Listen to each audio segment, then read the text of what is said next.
इस वीडियो में हम पढ़ रहे हैं कक्षा 10 संस्कृत विनोदनी में द्वितीय पाठा सूक्ति मौक्तिकानि। यह शब्द बना है सु, उक्ति और मौक्तिकानि से। सु का अर्थ होता है सुंदर, उक्ति यानी कथन या फिर वचन, सुंदर वचन। मौक्तिकानि यह है मौक्तिकम का वह वचन। मौक्तिकम यानी मोती और मौक्तिकानि हो गई मोतियाँ, यानी सुंदर वचनों की मोतियाँ या फिर सुंदर कथनों का मोतियों जैसा संग्रह है। पहले हम पाठ का परिचय देख लेते हैं। बालकों के जीवन में सत प्रेरणा, सदाचरण और राष्ट्रभक्ति आदि सद्गुणों के विकास के लिए इस पाठ का निर्माण किया गया है। इन सूक्तियों को जो है ना अलग अलग ग्रंथों से लिया गया है। यहाँ पर 12 सूक्तियाँ हैं। इनका हमें अपने जीवन में अवश्य उपयोग करना चाहिए। यह सिर्फ विद्यार्थियों के लिए नहीं बल्कि हर एक मानव के लिए है। इसमें पहली सूक्ति ली गई है श्री रामानंद दिग्विजयम से। एक एव जगत सृष्टा, एक यानी एक, एव ही एक ही, जगत यानी संसार, सृष्टा सृष्टि के निर्माता अर्थात रचयिता, यानी संसार के या फिर जगत के रचयिता एक ही हैं। इसका हिंदी अर्थ है संसार को रचने वाला या फिर निर्माता एक ही ईश्वर है। यहाँ पर संस्कृत में व्याख्या है और नीचे हिंदी में है। पहले हम संस्कृत में पढ़ते हैं। जगतः संसारस्य सृष्टा निर्माता एकः एव ईश्वरः अस्ति, यानी जगतः संसार, संसारस्य यानी संसार का, सृष्टा सृष्टि को रचने वाला या फिर निर्माता, एकः एक, एव ही एक ही, ईश्वरः यानी परमात्मा अस्ति है, यानी जगत या फिर संसार के रचयिता निर्माता एक ही ईश्वर है। हिंदी में देखिए, संसार में हम जो असंख्य वस्तुएं देखते हैं, प्राणियों की जो असंख्य जातियां और उनके विविध रंग रूप देखते हैं, उन सब की रचना एक ही ईश्वर ने की है। आशय यही है कि संसार में एक ही सर्वोच्च सत्ता है और वह है ईश्वर। वही इसका निर्माता और विनाशक है। उसके विभिन्न नामकरण हमारे द्वारा किए गए हैं। अब है इसमें दूसरी सूक्ति जो कि ली गई है जनविजयम से। ऐक्यम महीयो बलमस्ति लोके। ऐक्यम यानी एकता, महीयो यानी महान, सर्वोत्तम। बलमस्ति बलम प्लस अस्ति। बलम यानी ताकत या फिर शक्ति, अस्ति है शक्ति है, ताकत है। लोके लोक में या फिर संसार में, यानी एकता ही सबसे बड़ी ताकत है इस दुनिया में। या फिर इसको हम यहाँ से भी देख सकते हैं कि संसार में एकता यानी एकता की ताकत ही सबसे बड़ी शक्ति है। संस्कृत में व्याख्या देखिए। एकतायाः बलम एव सर्वोत्तमं बलम अस्ति लोके। एकतायाः यानी एकता की, बलम यानी बल, ताकत, एकता का बल या फिर एकता की ताकत, एव यानी ही, सर्वोत्तमम, सर्व प्लस उत्तमम यानी सबसे उत्तम, बलम यानी बल, अस्ति है, लोके दुनिया में, यानी दुनिया में एकता की ताकत ही सबसे उत्तम ताकत है, सबसे बड़ी शक्ति है। हिंदी में व्याख्या देखिए।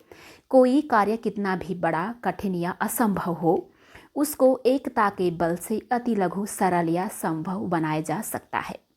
जैसे एक अकेली चींटी भले ही कुछ न कर पाए, लेकिन हजारों चींटियां मिलकर पर्वत को खोखला कर सकती हैं। एक अकेला तिनका भले ही हल्के से हवा के झोंके में खुद को ना रोक पाए, लेकिन हजारों तिनके वाली रस्सी एक बदमस्त हाथी को भी रोकने में समर्थ होती है। अब है इसमें तीसरी सूक्ति जो कि ली गई है भीष्मचरितम से। गुणी विजानाति गुणान न निर्गुणः। गुणी यानी गुणवान मनुष्य जिसमें अच्छे गुण होते हैं। विजानाति, वि प्लस जानाति यानी अच्छी तरीके से जानता है, समझता है।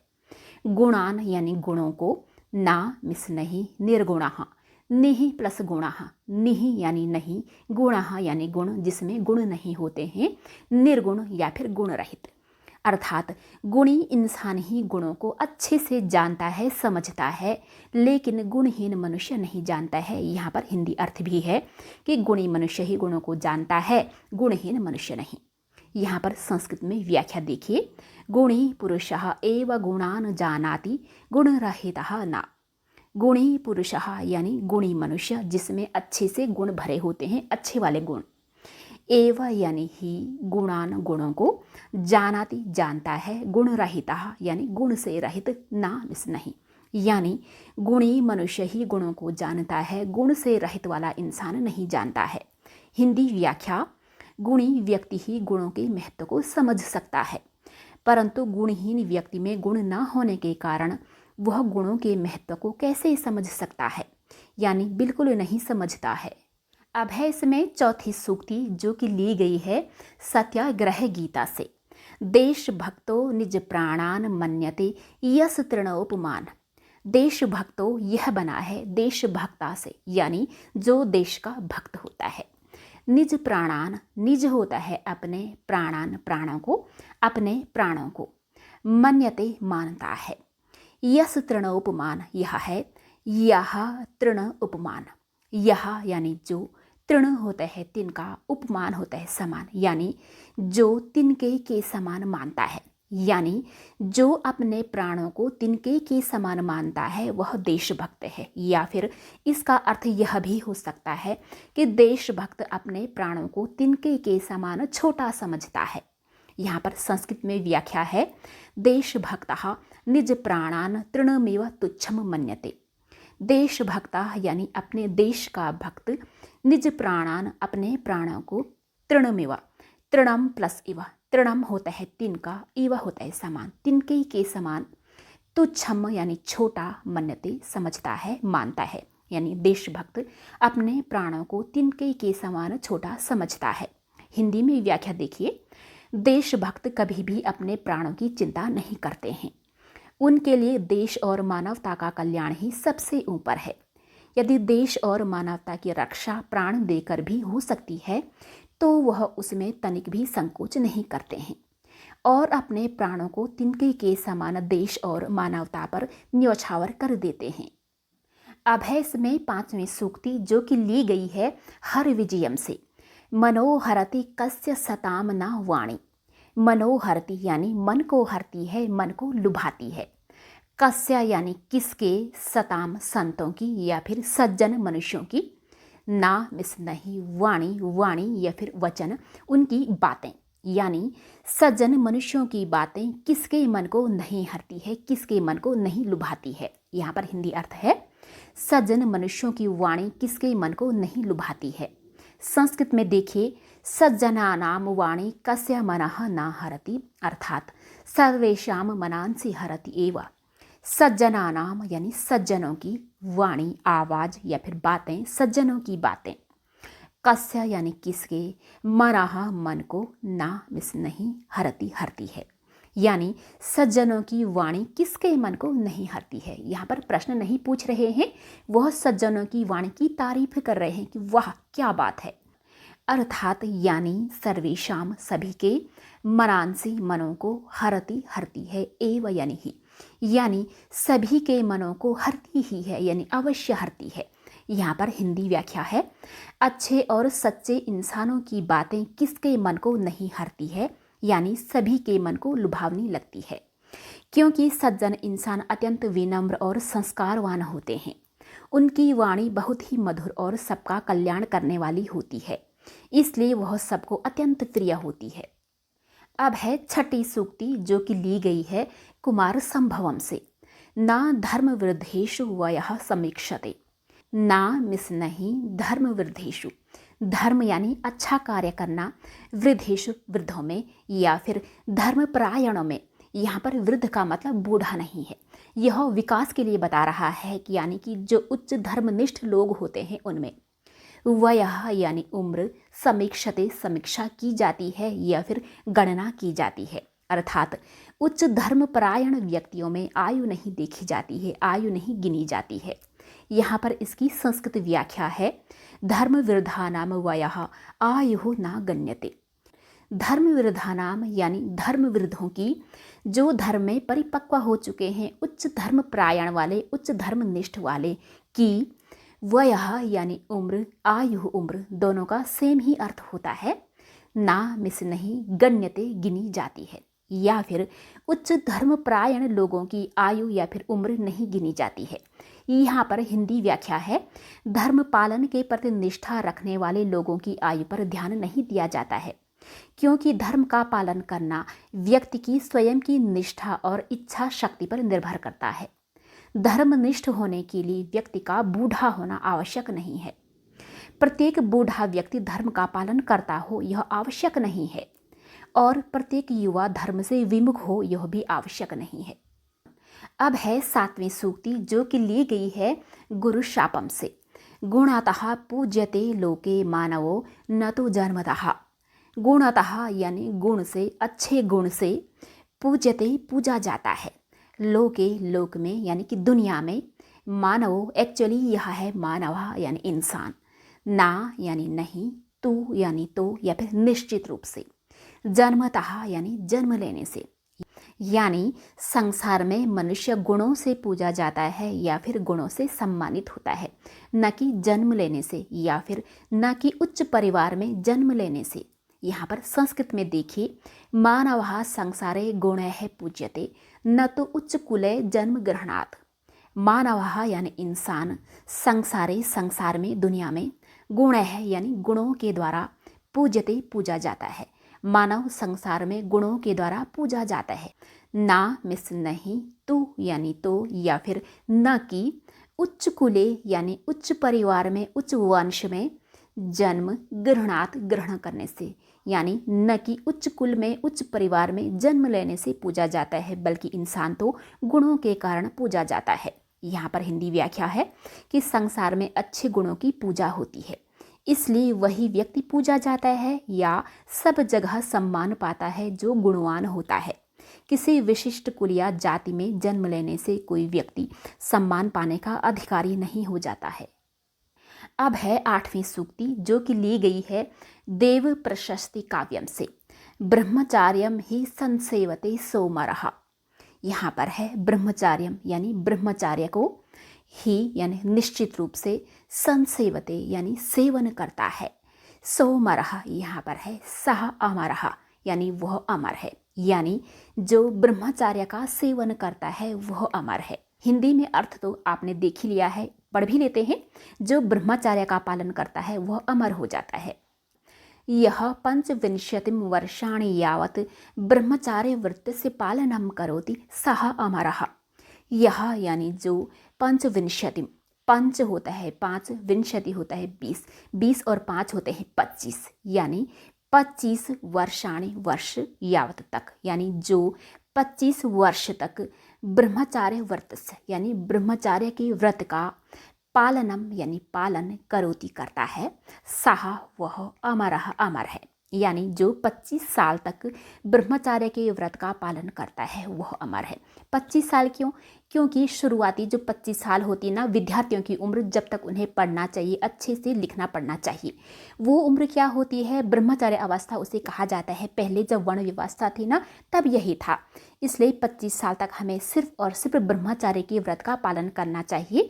तब जो है इंसानों में वैसे गुण डेवलप होते हैं कि वो ऐसे कार्य कर जाता है जो सामान्य मनुष्य नहीं कर पाता है।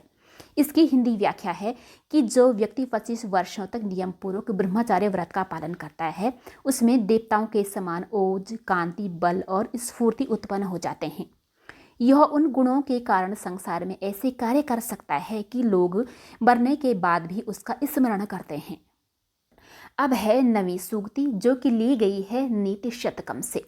किम रिभिः क्रोधोस्ति चेद देहिनाम। यहाँ पर है किम प्लस अरिभि। किम होता है क्या, अरिभि होता है दुश्मनों से। क्रोधा प्लस अस्ति, क्रोधा यानी गुस्सा, अस्ति है गुस्सा है। चेद होता है यदि, देहिनाम देहधारियों के या फिर मनुष्यों के, यानी यदि मनुष्यों के क्रोध है या फिर यदि इंसानों के अंदर या फिर यदि इंसान गुस्से स्वभाव वाला है, तो दुश्मनों से क्या या फिर तो शत्रुओं से उसे क्या खतरा है। यहाँ पर इसका हिंदी अर्थ है, यदि इंसानों के अंदर या फिर व्यक्ति में क्रोध है तो शत्रुओं से क्या खतरा। यहाँ पर संस्कृत व्याख्या है, मनुष्याणाम यदि अन्तः क्रोधः अस्ति तर्हि शत्रुभिः किं प्रयोजनम। मनुष्याणाम यानी मनुष्यों के, इंसानों के, यदि अगर अन्तः अंदर क्रोधा गुस्सा अस्ति है, यानी यदि मनुष्यों के अंदर गुस्सा है या फिर यदि मनुष्य गुस्से स्वभाव वाला है, तरही तो शत्रु भी यानी दुश्मनों से किम मिस्क्या प्रयोजनम लेना देना, यानी तो दुश्मनों से क्या लेना देना, यानी जब उसके अंदर में खुद ही गुस्सा है, गुस्सा वाला दुश्मन उसके अंदर खुद ही विराजमान है, तो दूसरे दुश्मन उसका क्या बिगाड़ लेंगे, उनसे क्या लेना देना, यही यह बता रहे हैं। हिंदी व्याख्या में देखिए, यदि मनुष्य क्रोधी स्वभाव का है तो उसे अन्य दुश्मनों से क्या लेना देना, क्योंकि उसके विनाश के लिए तो उसके शरीर में स्थित एकमात्र शत्रु क्रोध ही काफ़ी है, क्योंकि क्रोध ही संसार का सबसे बड़ा सर्वविनाशक शत्रु है। अब है 10वीं सूक्ति, जो कि ली गई है किरातार्जुनीयम से। हितम मनोहारी च दुर्लभम वचः। हितम यानी कल्याणकारी, जो भला करती है। मनोहारी मन को हरने वाली, मन को अच्छी लगने वाली। चा मिस और दुर्लभम, दुहु प्लस लभम, दुहु होता है मुश्किल, लभम प्राप्त होने वाला, मुश्किल से मिलने वाला। वचः यानी वाणी, यानी मन को अच्छी लगने वाली और हितकारी वाणी मुश्किल से मिलती है। हिंदी अर्थ में देखिए, हितकारी और मन को लुभाने वाली वाणी मुश्किल से मिलती है। संस्कृत में व्याख्या देखिए, कल्याणकारिणी मनोहारिणी चा वाणी दुर्लभा। कल्याणकारिणी यानी कल्याण करने वाली, मनोहारिणी मन को हरने वाली, मन को लुभावने वाली, चा मिस और वाणी वचन या फिर बात, दुर्लभा मुश्किल से मिलती है, यानी कल्याणकारी और मन को अच्छी लगने वाली बात या फिर वाणी मुश्किल से मिलती है।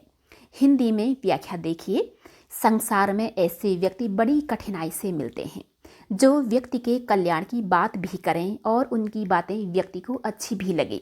इसलिए सच्चाई को कड़वा कहा गया है और मीठी बातें करने वाला व्यक्ति हितकारी नहीं हो सकता है, ऐसा लोग मानते हैं, जबकि ऐसा है नहीं। मधुर और कल्याणकारी बातें दोनों एक साथ मिलना उसी प्रकार दुर्लभ है जैसे मीठी और कल्याणकारी औषधि का मिलना। अब है 11वीं सूक्ति, जो कि ली गई है कालिदासः से। शरीर माध्यम खलु धर्म साधनम। शरीरम प्लस आद्यम, शरीरम यानी शरीर, आद्यम होता है सर्वप्रथम या फिर पहला, खलो निश्चित रूप से, धर्म साधनम धर्म अच्छे कार्य करना, साधनम माध्यम यानी जिसकी हेल्प से हम कुछ करते हैं उसे साधन कहा जाता है, यानी निश्चित रूप से शरीर ही पहला धर्म का साधन है, यानी शरीर ही सभी प्रकार के धर्म पालन करने का पहला या फिर प्रथम और महत्वपूर्ण माध्यम है। इसकी संस्कृत में व्याख्या देखिए, सर्वेषां कार्याणाम धर्माणाम साधन रूपम शरीरमेव प्रथमम इति। सर्वेषां यानी सभी के, कार्याणाम कार्यों के, धर्माणाम धर्मों के यानी सभी प्रकार के धर्म के कार्यों के, साधन रूपम यानी साधन के रूप में, माध्यम के रूप में, शरीरमेव शरीरम प्लस एव यानी शरीर ही, प्रथमम यानी पहला, सर्वप्रथम, इति यानी है, यानी सभी प्रकार के धर्म के कार्यों को करने के लिए शरीर ही सबसे पहला साधन का रूप है, यानी अगर शरीर है तो उससे हम सभी प्रकार के धर्म के कार्य कर सकते हैं। यहाँ पर हिंदी में व्याख्या देखिए कि व्यक्ति के लिए इस संसार में उसका शरीर ही सबसे महत्वपूर्ण वस्तु है। जीवन का अंतिम लक्ष्य मोक्ष की प्राप्ति माना गया है और मोक्ष प्राप्ति का एकमात्र साधन धर्म पालन को बताया गया है, किंतु धर्म पालन के लिए व्यक्ति के शरीर का सब प्रकार से स्वस्थ होना आवश्यक है, क्योंकि अस्वस्थ व्यक्ति कोई भी कार्य ठीक से कर पाने में असमर्थ होता है। अब है इसमें 12वीं सूक्ति, जो कि ली गई है रामायणम से और यह मेरी फेवरेट है।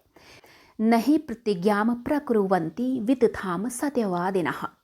ना यानी नहीं, ही निश्चित रूप से यानी बिल्कुल नहीं, प्रतिज्ञाम होता है प्रतिज्ञा को जो कह देते हैं उसको, प्रकुर्वन्ति यानी करते हैं, वितथाम होता है निरर्थक, बेकार या फिर मिथ्या, झूठा, सत्यवादिनः सत्य को बोलने वाले लोग, यानी सत्य को बोलने वाले लोग, सत्यवादी लोग प्रतिज्ञा को बिल्कुल भी अन्यथा नहीं करते हैं, बेकार नहीं करते हैं।